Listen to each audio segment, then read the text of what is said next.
नमस्कार, स्वागत है आप सभी का कार्यक्रम कृषि दर्शन में। मैं हूं ज्योत्सना वाहल। जैसा कि आप सब जानते हैं, हर शुक्रवार को हम ये कार्यक्रम लेकर आते हैं और इसमें हमारे किसान भाई बहनों द्वारा पूछे गए सवालों, उनके सुझावों और उनकी प्रतिक्रियाओं को शामिल करते हैं। साथ ही खेती किसानी और पशुपालन से संबंधित कुछ ऐसी जानकारियां भी आपको देते हैं जो आपके लिए काफी मददगार साबित हो सके। तो आइए कार्यक्रम की शुरुआत करते हैं हमारे पहले सेगमेंट खबरें खेती की से। पूर्वी चंपारण के पीपराकोठी में समेकित कृषि अनुसंधान संस्थान की होगी स्थापना। बकरी की शरदकालीन बीमारियों से कैसे करें रक्षा। देश में निर्मित उपकरणों द्वारा हाइड्रो ऊर्जा से बिजली निर्माण। और south Delhi polytechnic for women का 49वां दीक्षांत समारोह। नमस्कार, खबरें खेती में आप सभी का स्वागत है। मैं हूं मुकुल शर्मा। अब खबरें विस्तार से। भारतीय कृषि संस्थान के लिए राज्य सरकार ने 25 एकड़ जमीन केंद्र सरकार के कृषि मंत्रालय को दी है। पीपराकोठी की इस जमीन पर संस्थान दुग्ध उत्पादन केंद्र, किसान प्रशिक्षण केंद्र सहित अन्य भवन बनवाएगा, जहां उन्नत खेती के लिए वैज्ञानिक अनुसंधान करेंगे। इस योजना के लिए केंद्र सरकार ने कृषि मंत्रालय को 10 करोड़ रुपए का आवंटन भी दिया है।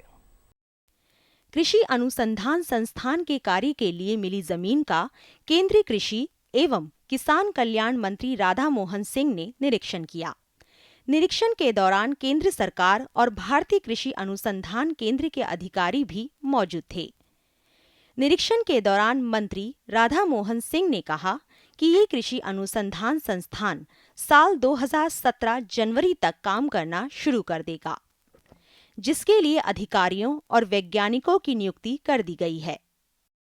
गरीब की गाय बकरी ज्यादातर जंगल में घूमकर ही अपने भरण पोषण करती है। ऐसे में बदलते मौसम में कई बीमारियों की चपेट में आने का अंदेशा भी रहता है। ज्यादातर बकरी पालक इस और ध्यान न देने की वजह से बकरी को नहीं बचा पाते। इस सर्दी के मौसम में कौन कौन सी प्रमुख बीमारियों से खतरा है और कैसे करें बीमारियों से रक्षा, पेश है इस पर ये रिपोर्ट। यूं तो हर मौसम में थोड़ी सी असावधानी से हमारे पशुओं को हम बीमारियों की ओर धकेल देते हैं। बकरी पालक अपने नजदीकी कृषि विज्ञान केंद्र के पशु वैज्ञानिकों से सलाह लेकर अपने पशु को सारे वर्ष स्वस्थ रख सकता है। सर्दियों में भेड़ और बकरियों में बहुत सारे रोग हो जाते हैं। अगर हम उनका ठीक से प्रबंधन नहीं करते, उनकी ठीक से देखरेख नहीं करते, तो उनमें बहुत सारे रोग हो जाते हैं, जिनमें से प्रमुख रोग है निमोनिया। निमोनिया एक ऐसा रोग है जो सांस के संक्रमण से फैलने वाला रोग है और इस रोग के लक्षण है तेज बुखार, आँख और नाक से पानी बहना, खांसी और कभी कभी तो पशु की मृत्यु भी हो जाती है अगर समय पर हम इस बीमारी का उपचार ना करें। इससे बचाव के लिए क्या करना चाहिए कि हमें एक तो पशु को कभी फफूंदी लगा खाना नहीं खिलाना चाहिए, बाड़ों में भीड़ कम रखनी चाहिए, बाड़ों में हवा का आना जाना सुनिश्चित करना चाहिए। निमोनिया के लक्षण दिखे तो तुरंत पशु चिकित्सक की सहायता से उसका उपचार कराना चाहिए। इस बीमारी के लिए आप टेट्रासाइक्लिन, एम्पिसिलिन, पेनिसिलिन और 54 नाम की दवाइयों के इंजेक्शन लगवा सकते हैं। राष्ट्रीय भौतिकी प्रयोगशाला के वैज्ञानिकों ने हाइड्रो उपकरणों में पानी डालकर बिजली बनाने का शोध कार्य किया है। इस शोध में देश के बने उपकरणों द्वारा हाइड्रो ऊर्जा से बिजली बनाई जा सकेगी, जिसका प्रदर्शन द्वितीय भारतीय अंतर्राष्ट्रीय विज्ञान मेले 2016 में किया गया। हाइड्रो उपकरणों में पानी डालने से बिजली का निर्माण किया जा सकेगा। इन हाइड्रो सेलेज को सीरीज में जोड़कर पंखा, लैंप, टॉर्च आदि जलाए जा सकते हैं। ये ऊर्जा अन्य फ्यूल व सोलर ऊर्जा से बेहतर व सस्ता विकल्प होगा। इसके बारे में शोधकर्ता ने कहा, पिछले 32 सालों में हम शोध कार्य करते करते एक नया आविष्कार किया है जो बहुत ही बड़ा आविष्कार है और हिंदुस्तान के लिए एक गर्व का विषय है। इसमें हाइड्रो इलेक्ट्रिक सेल जो बना है उसको सिर्फ पानी डालना है उसके ऊपर थोड़े से बूंद और बिजली पैदा हो जाती है। जैसे सोलर सेल में सनलाइट पड़ती है, सनलाइट पड़ते ही आपको बिजली मिलती है, इसका भी उसी तरह से पानी डलता है। और ये आविष्कार नया है, डिवाइस नया है, इसका सिद्धांत नया है, सब कुछ नया है। तो ये हमारे भारतवर्ष से एक बहुत ही उम्दा किस्म की आविष्कार है। इसको हम इस्तेमाल कर सकते हैं किसी बैटरी के रूप में, या गांव में, या कहीं पर भी जहां बिजली की उपदा नहीं है। इसको हम मोबाइल चार्जर की तरह इस्तेमाल कर सकते हैं। ये सेल, एक छोटा सेल 10 मिली एम्पियर और 0.9 वोल्ट की पावर देता है। व्यावसायिक कौशल विकास शिक्षा प्रदान करने वाली south Delhi polytechnic for women का 49वां दीक्षांत समारोह का आयोजन हाल ही में हुआ। इस समारोह के मुख्य अतिथि प्रोफेसर IM चिश्ती ने छात्राओं को डिप्लोमा सर्टिफिकेट प्रदान किए। महिला सशक्तिकरण व कौशल विकास सरकार की प्रमुख योजनाओं में शामिल है। महिला अधिक से अधिक सशक्त हो, इस दिशा में south Delhi polytechnic for women पिछले 53 वर्ष से कार्य कर रहा है। हाल ही में इन्होंने 49वां दीक्षांत समारोह का आयोजन किया तथा विभिन्न प्रकार के कौशल व शिक्षा का प्रशिक्षण प्राप्त करने वाली छात्राओं को सर्टिफिकेट व पुरस्कार प्रदान किए। इस समारोह के मुख्य अतिथि थे प्रसिद्ध शिक्षाविद प्रोफेसर IM चिश्ती तथा इस आयोजन में अन्य गणमान्य व्यक्तियों व विद्यार्थियों ने भी भाग लिया। मिट्टी की पुकार शीर्षक से एक प्रदर्शनी का आयोजन किया गया। हम लोग ने ये एग्जीबिशन कर रहा है, उसका नाम है माटी की पुकार। और इसमें सब डिपार्टमेंट्स, 18 डिपार्टमेंट जो कला से जुड़े हैं, जो नहीं जुड़े हैं, सब ने कुछ काम किया है, मगर अपनी दृष्टि से, अपने व्यवसाय की दृष्टि से। और हर चीज़, हमारी एक चीज़ बहुत अहमियत है हमारे एग्जीबिशन में कि ये नहीं टीचर काम करके दे रही है या बाहर से करवा रहे हैं, हर चीज़ स्टूडेंट का होता है। इस संस्थान की छात्राओं ने खादी को फैशन में अपनाने का प्रयास भी किया।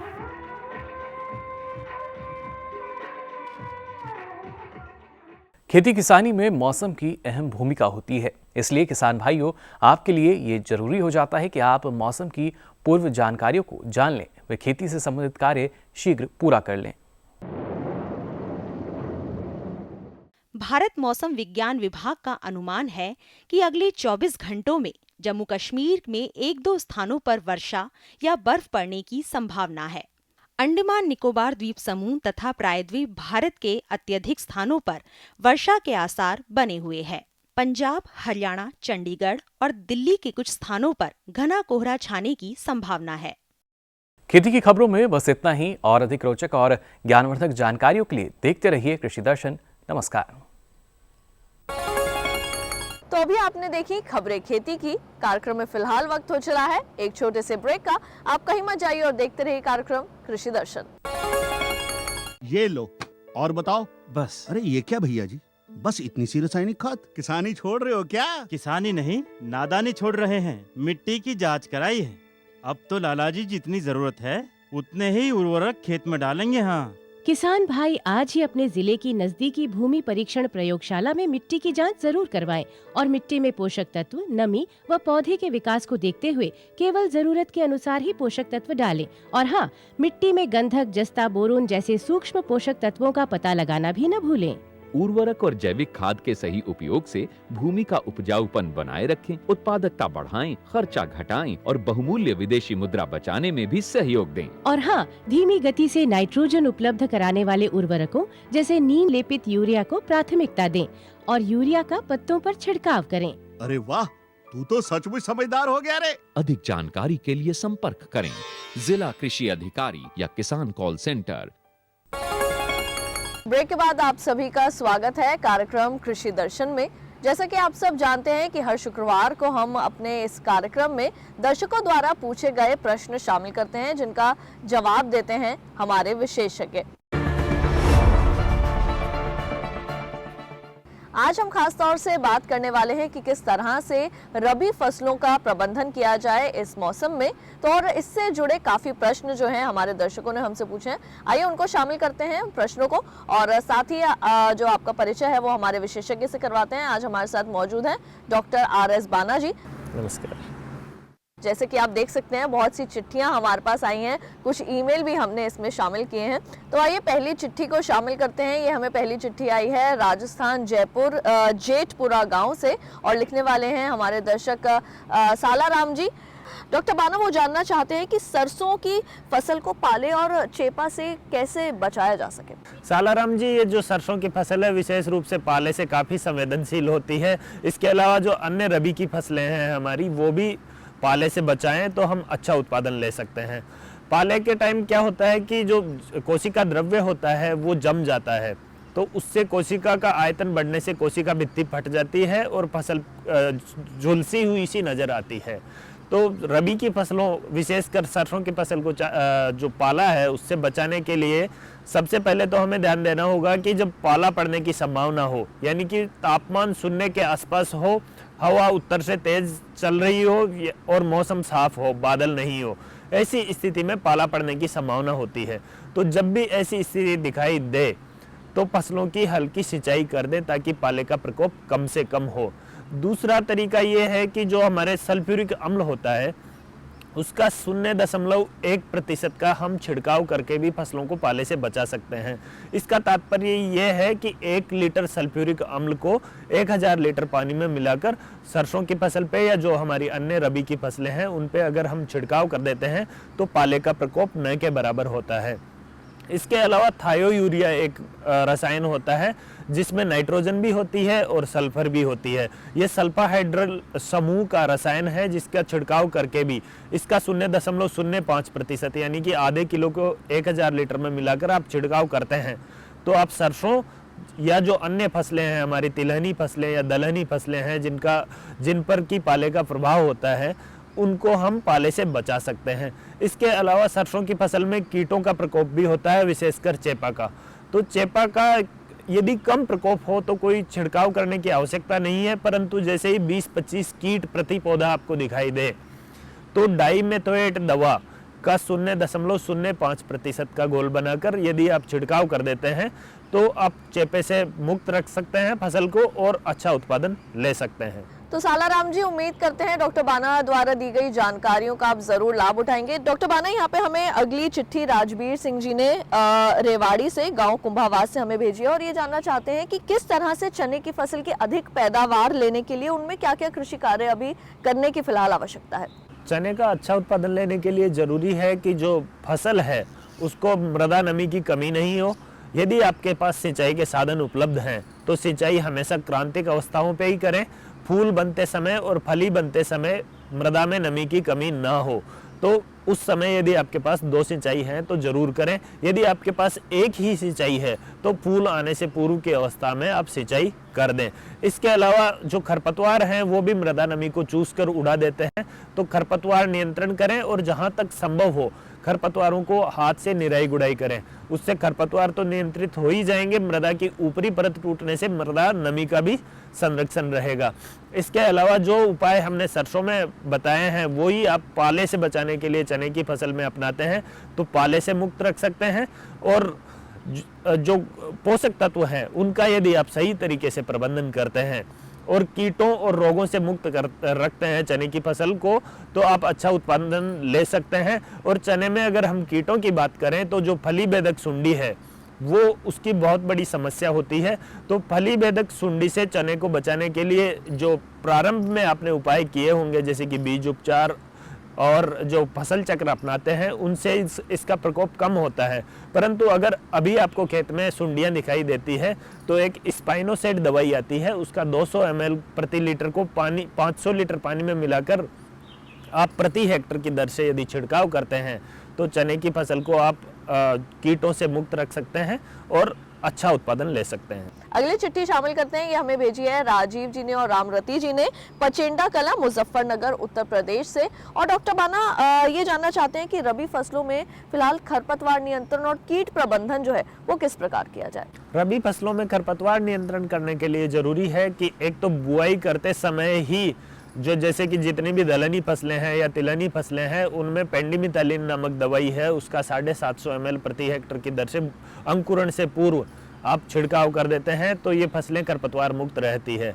गेहूं और जौ की अगर हम बात करते हैं तो इन फसलों में बुआई के पश्चात 30 से 35 दिन की अवस्था में जब फसल आ जाती है तब आप हाथ से निराई गुड़ाई करें, जिससे कि आपकी एक तो मृदा की ऊपरी परत टूटने से वो मृदा नमी संरक्षित रहेगी, दूसरा खरपतवार नियंत्रित हो जाएंगे। इसके अलावा यदि आप रसायनों का प्रयोग करना चाहते हैं तो एक मेट सल्फ्यूरोन मिथाइल 4 ग्राम प्रति हेक्टेयर और साथ में उसमें सल्फोसल्फ्यूरोन 25 ग्राम प्रति हेक्टर की दर से मिलाकर 500 लीटर पानी में मिलाकर आप छिड़काव करें तो खरपतवारों को नियंत्रित कर सकते हैं। इन्हीं दोनों रसायनों का जो रेडी मिक्स है वो भी बाजार में उपलब्ध है, उसका भी आप उपयोग कर सकते हैं। कहीं कहीं पे आपको जो गेहूं का मामा है उसकी समस्या होती है तो सल्फोसल्फ्यूरोन से नियंत्रित नहीं हो पाता है, उस दशा में क्लोडिनोफॉप नामक जो दवाई आती है उसका भी आप 60 ग्राम प्रति हेक्टर उपयोग करके गेहूं में खरपतवार नियंत्रण कर सकते हैं। और इस तरह से यदि रबी की फसलों को आप खरपतवारों से मुक्त रखेंगे तो उनमें जो कंपटीशन होता है मृदा नमी के लिए, स्थान के लिए और प्रकाश के लिए वो कम होगा और फसलों की बढ़वार अच्छी होगी। इसके अलावा कीटों की अगर बात करें तो रबी की फसलों में एक दीमक जो होता है वो भी विशेषकर गेहूं और जौ में लगता है और बारानी क्षेत्रों में ये अधिक लगता है। तो दीमक नियंत्रण के लिए यदि बीजोपचार नहीं किया है आपने तो क्लोरोपाइरिफॉस दवाई की 750 ml प्रति हेक्टर की दर से आप यदि फसलों में उपयोग करते हैं तो दीमक मुक्त रख सकते हैं। इसके अलावा चना में फली बेधक सुंडी का हमने पूर्व जो हमारे दर्शक थे उनके उसमें हमने उत्तर दिया है, तो वो आप स्पाइनोसाइड से सुंडी से मुक्त रख सकते हैं। इस तरह से यदि फसलें रबी की फसलें आप कीटों और खरपतवारों से मुक्त रखेंगे तो बहुत ही अच्छा उत्पादन ले सकते हैं। जैसे कि हमारा देश अब डिजिटल हो रहा है, हमारे जो किसान हैं वो इंटरनेट का बहुत इस्तेमाल अब करने लगे हैं और काफ़ी आसानी से जो है वो ईमेल के जरिए हमें भी प्रश्न डॉक्टर बाना यहाँ पे भेजते हैं। अगला ईमेल शामिल करते हैं, अजमेर से तबीजी गांव से हमें मुकेश जी ने ईमेल किया है और डॉक्टर बाना उनका प्रश्न ये है कि उनके जीरे की जो है वो बढ़वार नहीं हो रही है तो अच्छी पैदावार के लिए उनको क्या करना चाहिए। जीरे की बढ़वार के लिए सबसे पहले तो मैं बताना चाहूँगा कि जो सिंचाई प्रबंधन है वो ठीक तरीके से करें, क्योंकि सिंचाई जो पहली सिंचाई होती है वो बहुत ही हल्की करें। जीरे का बीज बारीक होता है, यदि सिंचाई भारी कर दी तो सारा बीज इकट्ठा होकर एक जगह चला जाता है और उससे समान रूप से अंकुरण नहीं हो पाता है।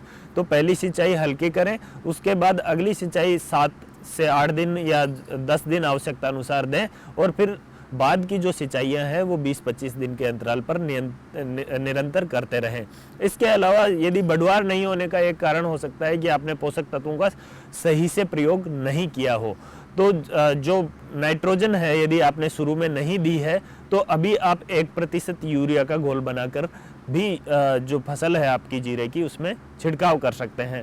और एक जो तीसरा और जो मुख्य कारण है वो है जीरे की जो फसल है उसमें जो छाछिया रोग होता है, यानी कि जिसे हम अंग्रेजी में पाउडरी मिल्ड्यू बोलते हैं, उसका भी प्रकोप हो जाता है।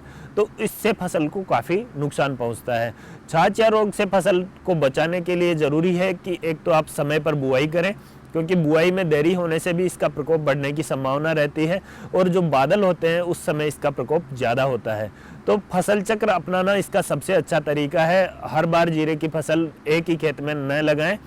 यदि आप सही तरीके से फसल चक्र अपनाते हैं तो इसका प्रकोप काफ़ी कम होता है। दूसरा, यदि प्रकोप हो गया है तो घुलनशील जो गंधक होती है उसका 1% का घोल बनाकर आप छिड़काव करते हैं तो जीरे की फसल को इस छाछिया रोग से या जो पाउडरी मिल्ड्यू है उससे बचा सकते हैं और अच्छा उत्पादन ले सकते हैं।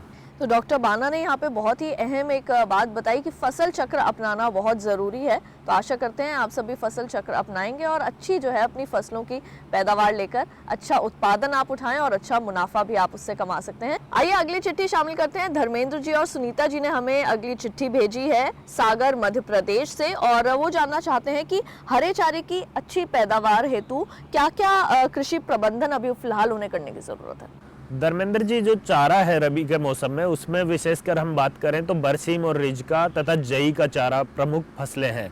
यदि आपने जई की मल्टीकट किस्में लगा रखी है तो उस दशा में आप जब फसल की कटाई करें तो वो जब भू सतह है वहाँ से 5 से 6 सेंटीमीटर ऊंचाई से करें और 1-2 पत्ती भू सतह के आसपास छोड़ दें ताकि जो प्रकाश संश्लेषण है वो क्रिया सुचारू रूप से हो सके और आपकी पुनः वृद्धि अच्छी हो। और जैसे ही आप कटाई करते हैं उसके बाद 10 से 15 किलोग्राम यूरिया प्रति हेक्टेयर की दर से आप यूरिया दे दें और सिंचाई जरूर कर दें, हल्की सिंचाई कर दें ताकि जो पुनः वृद्धि है वो अच्छी तरीके से हो सके। इसके अलावा यदि आपने बरसीम और रिजका लगा रखा है तो उसमें नाइट्रोजन देने की तो आवश्यकता नहीं है बाद में फसल में, परंतु जैसे ही आप कटाई करते हैं उसके बाद हल्की सिंचाई दें और कटाई इसमें भी 5 सेंटीमीटर ऊपर से ही करें। अगर आप बीज उत्पादन के लिए जाना चाहते हैं तो रिजका में आप जनवरी के अंत तक कटाई ले सकते हैं और उसके बाद कटाइयाँ बंद कर दें और निरंतर सिंचाई देते रहें और फसल को खरपतवारों से मुक्त रखें। और जो बरसीम की फसल है उसमें आप फरवरी के अंत तक या मार्च तक आप जा सकते हैं और तब तक कटाई ले सकते हैं, उसके बाद छोड़ दें फसल को और अच्छे से प्रबंधित करते रहें। खरपतवार और जल प्रबंधन ठीक से करें ताकि आपका जो बीज उत्पादन है वो अच्छा हो सके। अगली ईमेल जो है वो शामिल करते हैं। हमें सुखविंदर जी ने अमृतसर से हमें ईमेल किया है। खासकर इस सर्दी के मौसम में पशुओं की देखभाल करने की बहुत आवश्यकता होती है। वो भी यही जानना चाहते हैं कि सर्दियों के इस मौसम में अधिक उत्पादन के लिए किस तरह से जो है वो पशु प्रबंधन करें, कैसे उनकी देखभाल करें। सुखविंदर सिंह जी, जैसा कि हम पहले बात कर रहे थे, संतुलित पोषण जरूरी है पशुओं के लिए। तो जो सर्दियों का मौसम है उसमें सांद्र पशु आहार पशुओं को अवश्य खिलाएं। साथ ही जो सर्दी का बहुत अधिक पड़ती है तो सर्दी से बचाएं। जैसे ही उत्तर दिशा से तेज हवाएं चलती है तो जो पशुओं का जो घर है उसको इस तरह से बनाएं कि उत्तर दिशा से हवाएं न आए। उधर कोई खिड़की वगैरह हो तो उसको बंद रखें और जो पुआल होता है आप नीचे बिछौना बिछाते हैं उसको सूखा रखें। यदि वो गीला हो जाता है तो उसको बदल दें। और पशुओं को दिन में यदि धूप होती है तो बाहर बांध दें ताकि धूप में रह सकें। और विशेषकर जो छोटे पशु होते हैं, बछड़े होते हैं, उनका आप विशेष ध्यान रखें। और आपके पास कोई टाट या बोरी हो उसको ओढ़ाकर उनको ठीक से कवर करके आप रख सकते हैं पशुओं को, ताकि उनको जो सर्दी से नुकसान होता है उससे बचाया जा सके। इसके अलावा जो दुग्ध उत्पादन होता है वो ज़्यादा ठंड से पशुओं में कम होने लग जाता है। तो पशुओं को आप एक तो गुनगुने पानी से नहलाएं, कभी भी ठंडे पानी से नहीं नहलाएं और उसके अलावा गुनगुना पानी ही पिलाएं। और बार बार पानी पिलाना बहुत ही ज़रूरी है। ऐसा नहीं है कि आप सर्दी का मौसम है तो पानी नहीं पिलाएं, पानी पिलाएं और गुनगुना पानी पिलाएं। अजवाइन या गुड़ का पानी पिलाते हैं वो भी यदि आप पिला सकें तो अवश्य पिलाएं। और इसके अलावा संतुलित पोषण बहुत ज़रूरी है। आप जो सांद्र पशु आहार हैं वो निरंतर उनको देते रहें और उसको भी गुनगुना या थोड़ा गर्म दें तो अच्छा रहता है। डॉक्टर बाना, आप हमारे कार्यक्रम में आए और इतनी अहम जानकारियाँ हमारे किसान भाई बहनों को दी, उसके लिए बहुत बहुत शुक्रिया।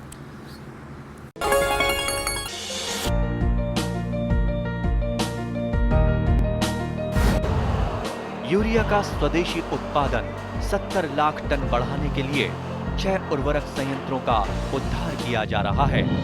FCIL के गोरखपुर, सिंदरी, तलचर और रामागुंडम संयंत्र, HFCL की बरौनी इकाई और BVFCL की नामरू फोर्थ। सोने पर सुहागा ये है कि देश में अब बनेगा सिर्फ नीम लेपित यूरिया, क्योंकि इससे होगा किसानों का फायदा ही फायदा। अनाज का उत्पादन 10% तक बढ़ेगा। बढ़ेगी 10 से 15% नाइट्रोजन क्षमता।